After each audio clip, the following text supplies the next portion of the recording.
Let's talk about the book of James. The book of James is part of the New Testament, the New Covenant, and a layer deeper than that is we need to know its canonical portion that the book of James is in.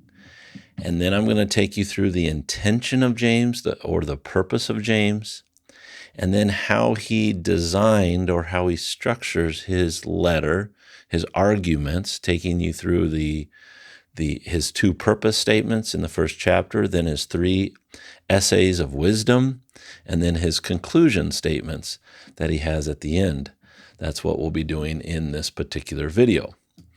So let's get now to the purpose of, or rather the canonical context. If we come here and look at the canonical context of the book of James, James is part of, there's two large portions of the New Testament. That is Paul's corpus, or Paul's letters, which are split into three portions, early, middle, and late, with Luke and Acts being part of the middle letters, Luke being the companion or co-worker to Paul. And then there's the corpus apostolicum of what we're calling it, and that includes a Petrine circle, or Peter's circle of associates and those that are similar audience to the Jewish diaspora, and then John's literature, his gospel he wrote then three other books, and then he wrote finally the book of Revelation.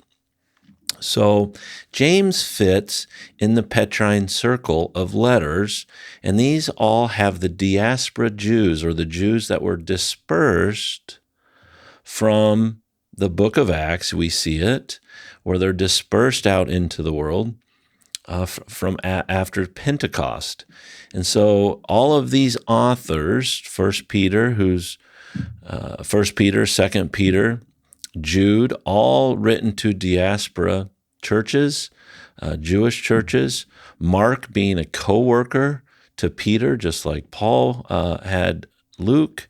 And Matthew was written to the Jewish churches, as was the book of Hebrews, as it says in its purpose statement, but also in its title of the book as well. So that's where James fits from a canonical context. So let's now get into the specifics and do an overview of the book of James. We're going to start with the intention and the design, and then we'll look at his two purpose statements, which are repetitive here and build on one another. And then he has three essays of wisdom. We'll see that one of the genres he uses for his writing is the wisdom literature type writing, just like you see in the Old Testament. And he's got three essays on wisdom here. And then he's got chapter 5, at least part of chapter 5, the 7 through 20, is his concluding statement, which summarize it. We have an extra session here that we've done in book 6 of our Mastering the Scriptures. I'll talk very briefly about that. And then session 6 is where we commit our hearts, commit our minds, and commit our lives to the teachings that James gives us. So let's get started now with the book of James. So James, as we look here, has a style. He uses Jesus' sayings. That's a phrase in a lot of the research, Jesus' sayings. And then influence of the apostolic authors. Let's look at these three items as we look at the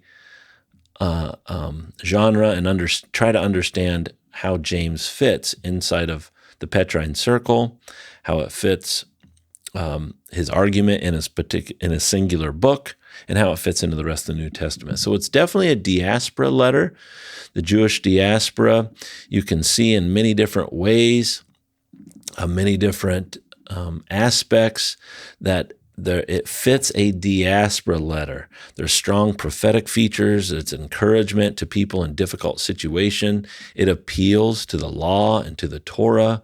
It appeals to God's generous and merciful nature. It's hope for divine salvation. That's all signs that and markers that show it's a diaspora letter written to diaspora Jews in this case. It's also a wisdom literature. Now, the combination of these three, including the Greco-Roman, make it a tough book to interpret, because which one is he following? One of these at a time in different portions, but it's when you look at it broadly, it's a beautiful book of understanding wisdom as well, wisdom literature, vivid and memorable precepts and maxims, use of imperatives and exhortations, use of praising moral persons and moral examples that are held in this book. It's a wisdom literature book, a lot like you might find in the third section of the Old Testament, the law, the prophets, and the writings. And the writings contain the wisdom literature like Proverbs. It's also, James is using a Greco-Roman format where he has an introduction and salutations. He has 3 wisdom essays in the middle, and then he has concluding statements. So it also fits the Greco-Roman, which Paul uses extensively in his letters as well. Another thing to notice about James is he uses Jesus's sayings. James used Jesus' sayings that are also seen in the Synoptic Gospels. So if you look here, done a very, it's very small when you see it on a singular sheet of paper. But as we can zoom in, you can see that Matthew makes use of these Jesus' sayings. Luke uses them. Mark uses them. So all the Synoptic Gospels use them, and they're referenced here with James with their counterparts of the Synoptic Gospels on the right. So the use of Jesus' sayings or his quotes that were passed on verbally in those days.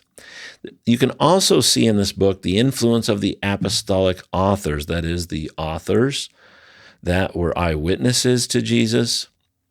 And Mark drew, and follow the logic here, Mark drew on Peter's gospel. So Peter, you see a lot of his gospel in the 5 sections of 5 sermons, if you will, 5 exhortations in Acts. And then Mark wrote the book of Mark. His name is John Mark, and he really took Peter's kerygma and really just expanded it out and put in his content. So Mark is really just an expanded version of Peter's kerygma statements that Luke records for us in Acts. James drew on Jesus' sayings from Matthew's community, and Matthew then wrote his letter to deepen the Jewish diaspora. So Mark and Peter worked together. James drew on Jesus' sayings from Matthew's community, and Matthew then wrote to deepen the Jewish diaspora. So there's a Venn diagram here, not here, but in my mind, in our minds, it should be as we see the influence of these early church and early apostolic authors of Christ. James 1:1 says it's to the dispersion, to those who are scattered, Jewish people. And he says, really, they're in a double bind. They're a religious minority compared to their Jewish and Hebrew people, and they're scattered all around. So the culture is against them. They are few and far in between in their culture, and they're few and far in between in their religious activity of this new faith inside their Jewish traditions as well. So it's a double bind that they're in. That's an overview of how we can get at the understanding, the style, how he used Jesus' sayings, and the design of the book of James. Now let's look at his core argument. James has his purpose statement is stated twice in chapter 1, 2 through 11, and 12 through 27. And there's 3-part structure which follows somewhat similarly to his 3 essays that come up. So the book begins, it's to the diaspora, And then he's got his purpose statements right up in the front. And these three-part structure is around trials that they're going through as diaspora people, around the wisdom that they have to have in their minds and in their actions. And then he is also addressing the poor amongst them. And all of this is in the context of their scattered diaspora churches and life destabilizing situations. Their lives are getting more and more destabilized as the culture and the Jewish people of the traditions of the Jewish people come up against the traditions that the apostles have been teaching them to renew their minds with. And what to do within the trials themselves. How do they handle themselves? And unstable living conditions among the diaspora churches. So very poor in some cases, and how in some families. And so how do they live in those conditions? And he says, thus everyone should be slow to anger, because they could be jealous of other people, of the culture, of the traditions of the Hebrews, of their ancestors. They should be slow to speak, and they should be quick to listen. Now, these are in the context of Jewish people being in a double bind. And this is not just James is wanting us to think deeply about his argument here. So how does he want us to do that? How does he explain to rather than to the Jewish diaspora on how to be slow to anger, how to be slow to speak, and how to be quick to listen? With the implanted word, he calls it. The implanted word that was implanted, the word that was implanted into these diaspora churches is the apostles' teachings, given to them by Paul, by James, by Peter, by John, and all of those apostles' co-workers as well. So this new faith, these new traditions come with a set of teachings that they are to live by. The old covenant is to be built upon, and these new apostolic teachings that Christ began to unveil, and then his Holy Spirit comes and completely unveils them through his leaders. They are to live with those implanted words in their hearts and in their lives. And therefore, when we look at their constant trials from being scattered, from their lives being destabilized, and their life situation, it will produce maturity as they ask for faith and for wisdom if they care for those with lower social status. There it picks up the idea of the poor. And they need to ask for wisdom with the implanted word in their habits. They need to be building their habits with the implanted word. And they ask for wisdom in the context of becoming established in the apostles' implanted word. So it's very similar. You can, if you understand what Paul is doing with the renewing of the mind and dedicated to the apostles' teaching in Acts 2 and Acts 20 with the Ephesian elders, he says he taught them the whole counsel of God. This is, or with Timothy in the later letters, he says the sound doctrine, the deposit, the faith. This is all the same idea, the implanted word that James is picking up. Those who stand strong amidst the trials will gain a great reward, but standing strong demands that they hold to and practice this implanted word or this apostolic teaching that they've received, and practice community solidarity by caring for the poor in their midst. Taking care of the poor in order to build their community, care for the poor, lower class, as it builds community solidarity. So the poor amongst them in their churches and in their communities shows a community solidarity as they take care of each other, as instructed by the implanted word, by the apostles' teachings. So that's what James is telling us. That's what he's up to. That's what his purpose for writing.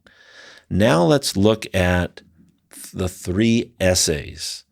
And the three essays pick up right along the lines of his purpose statements: quick to listen, and he deals with the poor and rich; slow to speak, which deals with wisdom and speech; and then slow to anger, dealing with their trials and temptations. What's interesting here, it's not simplistically slow to anger, because in one portion he says it's okay to be angry, but be slow in it overall and ask God to continuously sustain you. So let's dive in and see what James is teaching here in these 3 essays of wisdom. The first part of chapter 2, he talks about the rich, and they're showing favoritism, they're showing partiality, they're showing distinctions against who? Against the poor that live in the community. But instead, you will do well if you put on the royal law. This is hearkening back to the Old Covenant. And he says, the royal law of the Old Testament, love your neighbor as yourself. So put that on. You'll do well if you put that on. And he adds to it the law of liberty of the New Testament. So we are all blessed under Christ. We are all the same. Our sins have been forgiven. We are all the same in Christ. Therefore, we need to be quick to listen to the implanted word. He picks that back up, that James is bringing an act with real care and action that brings community solidarity or community unity. He picks up the rich in the second part of that second chapter. And what good is it to be rich and then say you care, but then do nothing, he's arguing. Faith without those works is dead. He's saying it's no good to say you care and then to do nothing. And this brings us back to his purpose of his first essay of wisdom here. Be quick to listen to the implanted word and act with real care in your community, in your churches, to bring community solidarity and unity. Second wisdom essay is slow to speak. He first picks up leaders, 1 through 12, chapter 3. Leaders are judged in our communities with greater strictness in our churches. Leaders should be carefully teaching the churches the implanted word. Don't be teaching other things. Don't be worried about other things. And instead, bring them, as Paul said to Timothy, bring them the sound doctrine, bring them the faith, bring them the deposit. But James in the Petrine Circle here is picking up the implanted word. Do not get caught up in the injustices of everyday crises that will distort their teachings. We need to focus on the apostles' teachings, the implanted word. And instead of getting caught up in the worldly injustices, be wise and be skillful in your own life. Leaders are judged with greater strictness. This has so many implications for leaders in the church today who are not carefully teaching the implanted word, instead teaching secondary traditions. 13 through 18 talks about, well, who is wise and who is skillful? This picks up, again, the wisdom literature in the writings, the third section of the Old Testament. There's 2 paths. Proverbs talks about this right in the beginning as its purpose statement. Psalms talks about this. There's a worldly wisdom path, and then there's wisdom from above. If you have worldly wisdom and pursue that instead of the implanted word, that produces a bitterness, ultimately, a chaos, and an instability rather than a unity and solidarity in our churches, in our communities. But if you pursue wisdom from above, that produces peaceability, peaceable people, and impartiality, where you don't show distinctions, you don't show favoritism. Therefore, in this section, it is critical that master teachers keep their focus on the implanted word and are slow to speak, thinking carefully through their teachings in this desperate cultural situations that they live. Elders who are leaders of churches as well should be careful, seeking special wisdom as they lead the churches. They need to stay focused on the apostles' teachings and not get tossed to and fro. Third, James says you need to be slow to anger. And he picks up the idea of all the trials and temptations that they have in their situation. He picks up and he builds that 4 different ways here. There's groups within the church that are angry. They're angry. Why? Because they are in a desperate situation and they want to seek alignment then with the world, because they thought Christ was going to come back. They thought Christ would make everything new now.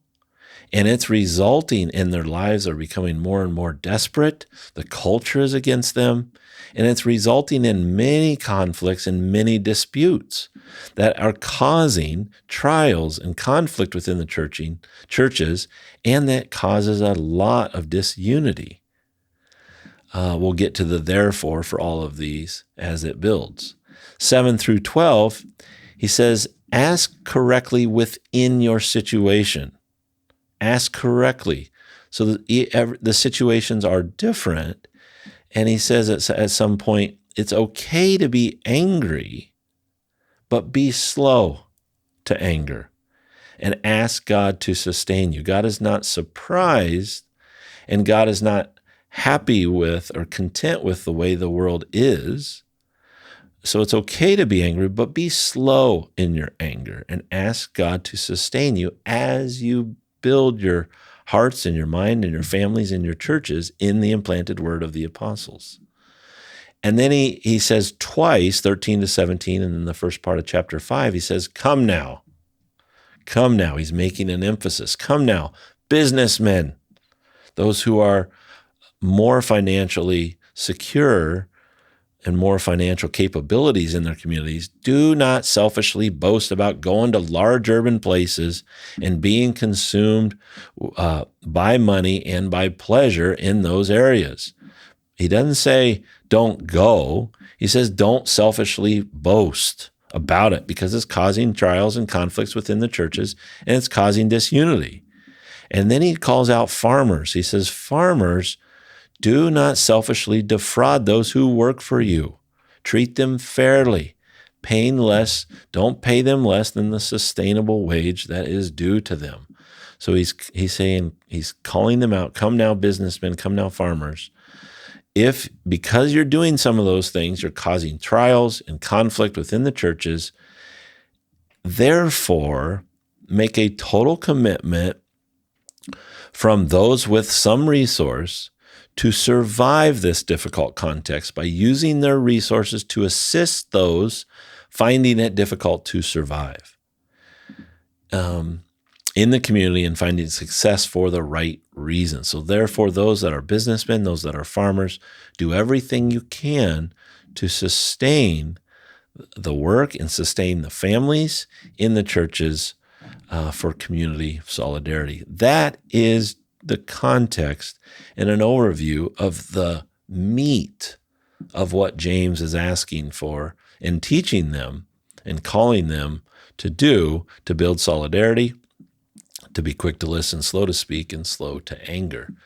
In conclusion, chapter 5, 7 through 20, he says these things. He says, be patient. Be patient. Strengthen your hearts for endurance, for a long haul, and trust the purposes of the Lord. 3 things he says through that. And those 3 things result in long-term life situation patience and not expecting an immediate response. Be patient on the Lord. Second, don't grumble against each other. As humans, don't grumble. Don't talk poorly about each other, but decide firmly to stay within the faith and stay within the community with endurance. It's so easy to shop around and think things will be better with somewhere else. But he's saying, or even to go back. Other in the Petrine circles talk a lot about don't go back to the other traditions. Trust the purposes of the Lord. You may suffer like Job, he says, but God knows what he's doing, and you will be part of a great harvest when the Lord ultimately returns. Second, he says, those who are suffering, he addresses those who are cheerful, and then he addresses those who are sick in a 3-part statement here. Those that are suffering, they should pray.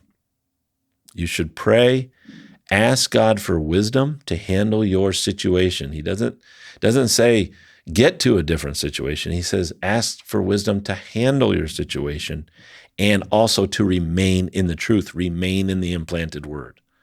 They must work at renewing their minds, putting in their minds the implanted word. And those who are cheerful, they should praise. And that results in singing praises.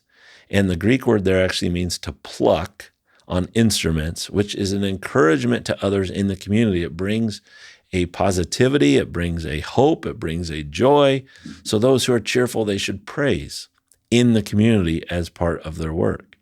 And those who are sick, call for the elders of the church. It's different than suffering is sick. He makes a distinction there. And those are those that are too weak or too discouraged to move on, to move forward. They're desperate. They're depressed. They cannot function. Elders should come around them, should anoint them, and set them on the path of rebuilding and recovering their life to be productive in their community and in their churches, is what James is telling us. That is the book of James. Now in our fifth session, this is the fifth session in our Mastering the Scriptures booklet, we actually talk about the context, content, and conversations that we need to be having as we look at James's letter and really the Petrine circle of letters.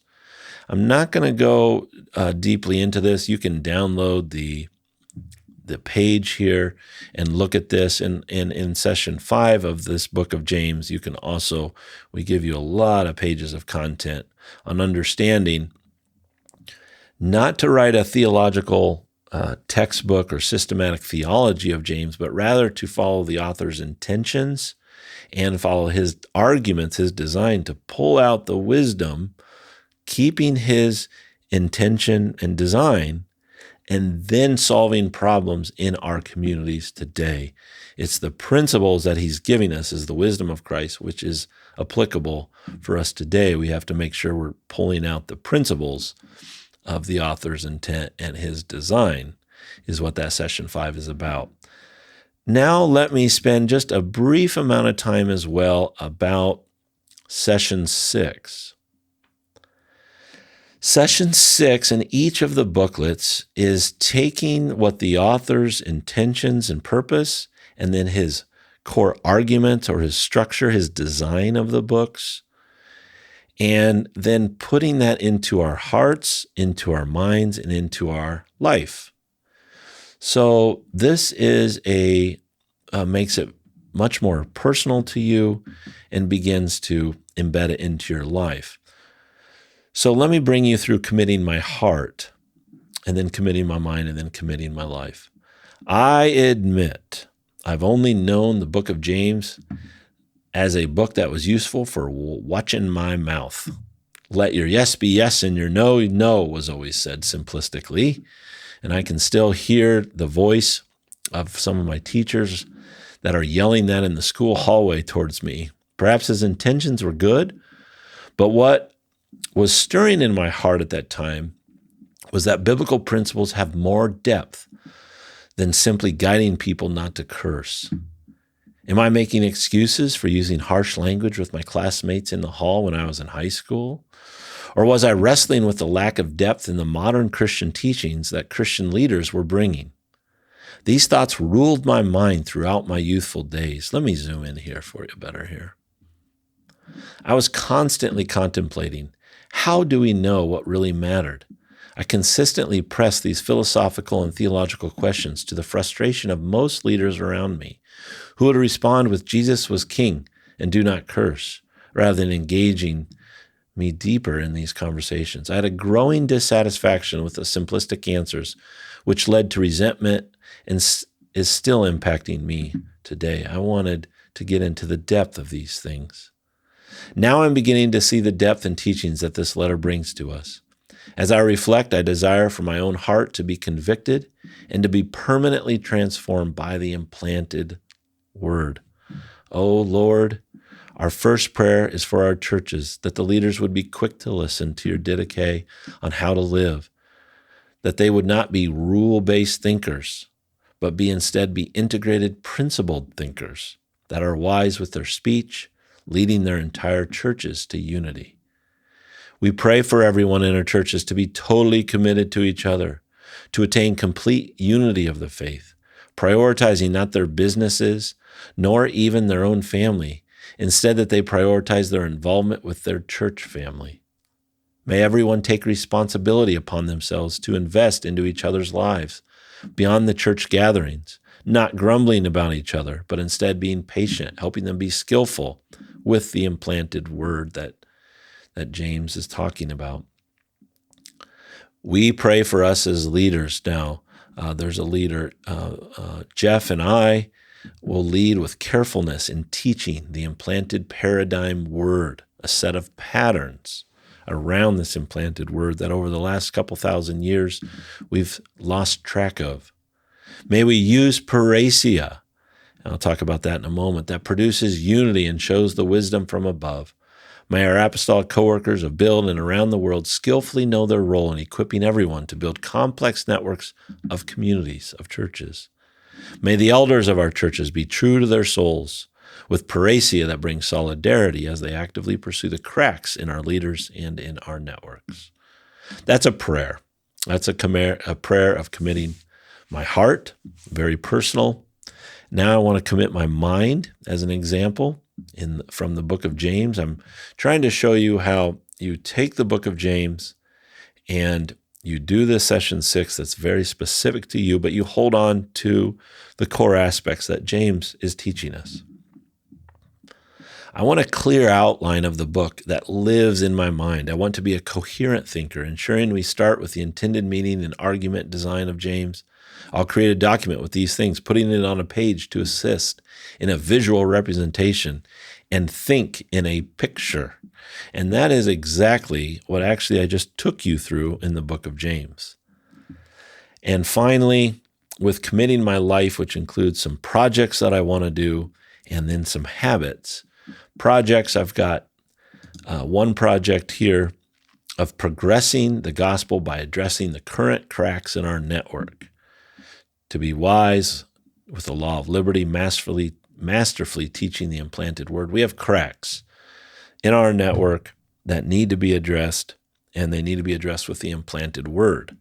And some aspects of those is apostolic authority for solidarity of the gospel progressing, parousia as a test of the soul. This comes from the Greek word.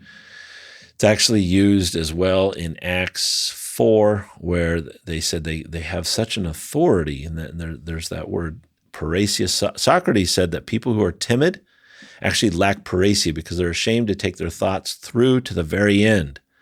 When a soul wants to take care of itself, it needs another soul that also has parousia. So you have to be truthful and honest with yourself, and then honest with other people, and then our minds can actually meet, our souls can actually meet, is the depth of parousia. And a person with parousia will practice the care of the self by using parousia in conversations, not flattery, not just being nice to people, but actually getting to the depth of their lives. Parousia has freedom of form, and it's not in kairos timing, which is following the conversation, not the agenda of something, and striving towards solidarity of mind by directing each other's souls with parousia, a transparency that shows each other, not their opinions, but what they love. Each person must be their full selves in what they say. And then habits, I want to be able to picture the author's intent and design of every book of the Bible. And I am committing and speculating there, should I do a book on a page for every single book? And that is the journey that we're on. So that was session 6, bringing you an example and very much specifics from my own life. But this is the book of James. So James, let's conclude here. James's intention, his style, he's got a style here of diaspora letter, wisdom literature, and Greco-Roman. He uses Jesus' sayings, which the Synoptic Gospels also use. You can see the influence of the apostolic authors all throughout here. He's got two core arguments, two purpose statements, which very much overlap in chapter 1.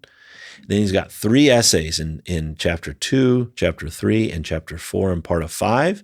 And then chapter 5 is his conclusions of being patient, strengthening your hearts for the long haul, for endurance, trust the Lord's purposes, and then specifically those who are suffering, those who are cheerful, and those who are sick. He gives 3 explicit instructions to those in those situations as well. I pray this has been beneficial for all of us. We'll see you next time.